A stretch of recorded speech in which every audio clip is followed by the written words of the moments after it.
Summit of the future.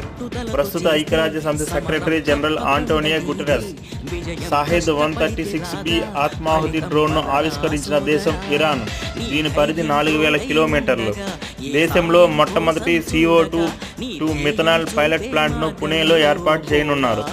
దేశంలో తొలిసారిగా జాతీయ భద్రతా సెమీకండక్టర్ ఫ్యాబ్రికేషన్ ప్లాంట్ను అమెరికా సహకారంతో నిర్మించనున్నారు. జాతీయ పాల దినోత్సవం 2024 theme transforming dairying with AINIT. China అధ్యక్షుడు జిన్పింగ్ ఇటీవల ప్రారంభించిన చాంగే పోర్ట్ పెరూ దేశంలో కలదు. డాంగ్ ఫెంగ్ 100 సూపర్సోనిక్ క్రూయిజ్ క్షిపణి చైనా దేశానికి సంబంధించినది. ఫార్ములా 1 వరల్డ్ ఛాంపియన్షిప్ 2024 విజేతగా వరుసగా 4వసారి మాక్స్ వెర్స్టాపెన్ నిలిచారు. ఇటీవల హర్యానా రాష్ట్రంలో ఓపీ జిందాల్ యూనివర్సిటీలో రాజ్యాంగ మ్యూజియంను ప్రారంభించారు. Thank you friends. వీడియోని లైక్ చేయండి, మీ ఫ్రెండ్స్ అండ్ ఫ్యామిలీకి షేర్ చేయండి, మన ఛానల్ సబ్స్క్రిప్షన్కి సపోర్ట్ చేయండి.